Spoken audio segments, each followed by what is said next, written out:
Akala ng lahat normal match lang. Chill lang, walang drama, walang banggaan, pero biglang naging nanay, pause mo muna yung ulam. Kasi may nangyaring kaguluhan. Yung tipong kakain ka pa lang, may sabaw pa sa kutsara mo, biglang mapapatigil ka. Teka lang, ano to? Kasi yung score na 6-2. Parang hindi totoo, parang may mali sa TV mo. Akala mo background noise lang habang naka-on ang laban sa sala, pero nung nakita mong si Alexandra Ayala ang kumokontrol, napalapit ka bigla. Uy teka, bakit siya ang dominante ha? Yung ulam mo lumamig na, kanin mo hindi na nag-aalaw. Kasi bawat palo niya parang may kasamang another point. 6-2 agad, walang pasintabi, walang paalam. Tapos biglang second set, ayan na, nag 4-2 si Iga Swiatek. Sabi mo, okay, balik na sa normal, tapos na ang saya. Sandali lang, huwag ka muna mag-serve, huwag ka muna magtanong, kasi itong laban na to. Biglang nag-shift ang momentum, parang may sariling kwento ang bawat point at galaw ng panahon. Unti-unting bumawi si Alex, bawat rally may kaba, bawat return may suntok, hanggang sa hindi mo na namalayan. 7-5 na pala, tapos na, panalo na, wala nang lusot. Yung akala mong quick match lang, sige silip lang ako saglit, biglang naging full experience. Straight set, 6-2, 7-5. Walang third set, walang pahinga, rekta history, legit. At dun mo na realize, habang hawak mo pa rin yung kutsara sa hangin, hindi na to simpleng laban. Ito na yung moment na kahit kumain ka o hindi, busog ka na sa gulat at saya na binigay ni Alex. Well, yan ang ating pag-usapan in this video. Pero bago yan ang maglalambing po kami, na sana i-share ninyo ang aming video, ay click ang like and subscribe button at pati na rin ang notification bell.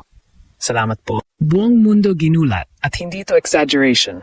Dahil ang ginawa ng Pinoy Pride na si Alex sa Miami Open ay hindi lang basta upset, kundi isang statement na yumanig sa buong tennis world. Isipin mo ito, 19 years old, wildcard entry, outside the top 100. Tapos kaharap mo ang world number 2, 5-time Grand Slam champion na si Iga Swiatek. Lahat ng logic, lahat ng expectation, isa ang sinasabi, imposible. Pero sa tennis, lalo na kapag may halong puso at gutom, doon nagsisimula ang impossible. Unang set pa lang, ramdam mo na agad na may kakaiba. Hindi ito yung typical na rookie na kinakabahan sa big stage. Hindi ito yung player na mag-adjust muna bago sumabay. Hindi. Si Alex agad ang nag-dictate ng laban. 6-2. Mabilis. Malinis. Walang takot. Yung lefty forehand niya, parang bala, flat, mabilis at eksaktong tumatama sa mga lugar na hindi komportable si Iga. Yung returns niya, hindi lang basta sinasalo, inaatake niya. From the very start, pinakita niya na hindi siya nandito para matuto, nandito siya para manalo. At doon nagsimulang mag-react ang mundo. Habang tumatakbo ang first set, ang social media parang sumasabog. Hindi pa tapos ang laban, pero ramdam mo na ang shift. May mga fans na nagsisimulang magtanong, teka, kaya ba talaga niya? May kaba? May excitement, pero higit sa lahat, may disbelief. Dahil bihira mong makita ang isang batang player na ganito ka-composed laban sa isang dominant force tulad ni Swiatek. Pagdating ng second set, dito na pumasok ang tunay na laban. Dito na subok kung legit ba ito o isang flash lang. Umangat si Iga, nag-lead 4-2. At dito mo makita ang difference ng champion at ng pretender. Kasi sa moment na yan, karamihan ng young players, bibigay, mape-pressure, magkakamali. Pero hindi si Alex. Ito na ang moment na sinasabi natin. Dito masusubok ang puso. Hindi siya nag-panic, hindi siya nagmadali. Instead, nag-adjust siya. Pinabagal ang tempo, pinili ang tamang shots, at hinintay ang tamang pagkakataon para umatake. Tactical patience, controlled aggression. Parang may veteran mindset sa katawan ng isang 19-year-old. Unti-unti, pinawi niya ang momentum. At habang ginagawa niya yun, ramdam mo na rin ang pagbabago sa crowd. Ang grandstand sa Miami, hindi na neutral. Parang naging home court ng Pilipinas. Sigawan, palakpakan.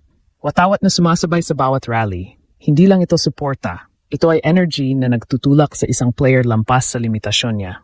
At habang lumalakas ang ingay, lalong tumitibay si Alex. At dito na pumasok ang tinatawag nating tactical chaos. Hindi na makahanap ng rhythm si Iga. Yung consistency niya, nawawala. Yung control niya nababasag. Dahil si Alex, hindi predictable. Hindi siya sumusunod sa script. Every point, may bagong angle, bagong decision, bagong pressure. At sa tennis, kapag nawalan ka ng rhythm, doon ka nagsisimulang matalo. Final score, 6-2, 7-5. Straight sets, walang third set.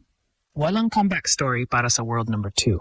Tinapos agad, tinuldukan agad. At doon na sumabog ang buong mundo. Habang nagaganap ang match, ang online reactions parang roller coaster ng emosyon. Sa simula, halo-halong kaba at excitement. Pero habang papalapit ang dulo, nagiging pure euphoria. May mga fans na hindi makapaniwala.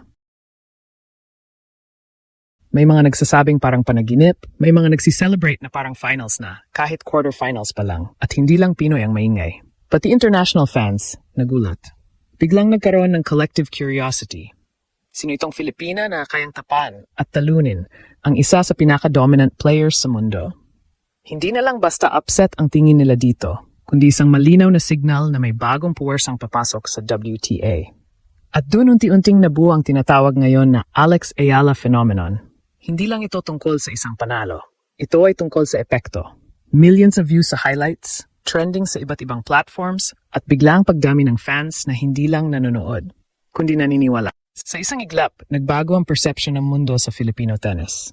Dati, bihira tayong mabanggit sa ganitong stage. Pero ngayon, hindi lang tayo kasama sa usapan. Tayo ang sentro.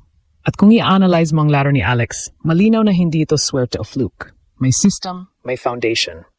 Yung lefty advantage niya, sobrang crucial sa pagdikta ng rallies.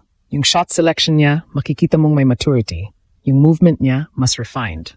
At higit sa lahat, yung mental toughness niya, pang-elite level. Pero higit pa sa lahat ng yan, ang pinaka nag-set apart sa kanya ay puso. Yung tipong kahit down sa score, lalaban. Kahit pressured, mag-enjoy sa moment. Kahit malaking pangalan ang kalaban, hindi uurong. At yun ang hindi natuturo. Yun ang meron si Alex. Pagkatapos ng laban, lumabas din ang tunay niyang karakter. Walang yabang, walang over-celebration. Parang hindi pa rin siya makapaniwala sa nangyari. Pero ramdam mo ang pasasalamat niya sa crowd, sa fans, sa lahat ng sumuporta. At doon lalo siyang minahal ng tao. Dahil hindi lang siya magaling, totoo siya. Habang kumakalat ang balita, lalong lumalaki ang impact. May mga Filipino abroad na nag-celebrate na parang Pasko. May mga pamilya na sabay-sabay nanood, sumigaw at umiyak sa tuwa. May mga batang na-inspire na subukan ang tennis dahil sa kanya. At sa international scene, isa ang tono. Shock, pero may kasamang respeto. Oo, may ilang fans ni Iga Swiatek na nasaktan. Natural lang yun.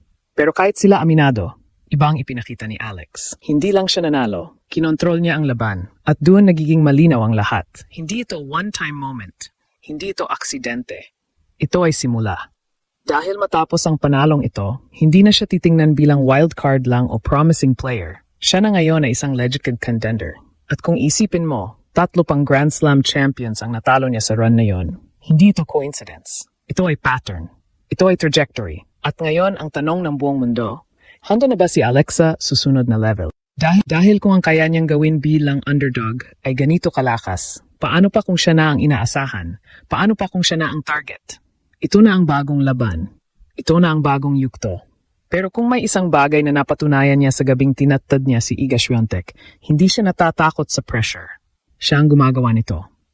At kung ito pa lang ang simula ng Alex Ayala phenomenon, handa na ba ang mundo sa susunod niyang gugulatin?